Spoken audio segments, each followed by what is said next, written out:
சம்மர்ல ஒரு வருஷத்துக்கு தேவையான வத்தல், வடம், ஊறுகாய் இது எல்லாமே செஞ்சு எடுத்து ஸ்டோர் பண்ணி வச்சுட்டேன். இந்த வருஷம் என்னென்ன செஞ்சிருக்கேன்னு பார்த்தீங்கன்னா, மாங்காய் ஊறுகாய், கிள்ளு வத்தல், அதுக்கப்புறமா கம்பி வத்தல். புழுங்கல் அரிசி மாவுல செஞ்ச கம்பி வத்தல் ரொம்பவே டேஸ்ட்டா இருக்கும். ஒரு 3 கிலோ அளவுக்கு இத போட்டுட்டேன். ஏன்னா, எங்க வீட்ல அத ரொம்ப விரும்பி சாப்பிடுவாங்க. இது ஜவ்வரிசி கஞ்சி வத்தல். இது எப்படி பண்றதுன்ற ஃபுல் வீடியோவுமே குடுத்துருக்கேன். வேணுன்றவங்க செக் பண்ணி பாருங்க.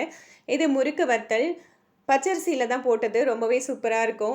அதுக்கடுத்து பார்த்தீங்கன்னா, கஞ்சி வத்தலும் போட்டிருக்கேன். அடுத்ததா கஞ்சி வத்தல்லயே ஜவ்வரிசி முழுசா போட்டு பண்ணியிருக்கேன். இது பொரிக்கும்போது பபுள் பபுளா இருக்கும். டேஸ்ட்டும் சூப்பரா இருக்கும். மாங்காய் ஊறுகாய் நான் செஞ்சுட்டு வீடியோ போடும்போது நெறைய பேர் கமெண்ட் போட்டது என்னன்னா, "நீங்க கை வச்சு கிளறீங்க. உங்களுக்கு சமைக்க தெரியுமா? தெரியாதா? இந்த மாதிரி செஞ்சீங்கன்னா கெட்டு போயிடும்." அப்படின்னு. இது ஊறி பாருங்க எந்த அளவுக்கு சூப்பரா வந்திருக்கு. இது பாட்டில்ல நான் வீடியோக்காக போட்டது தான். அப்படியே இருக்கு. நான் யூஸ் பண்ணவே இல்ல. சின்ன பாட்டில் தான் நாங்க சாப்பிட்டுட்டு இருக்கோம்.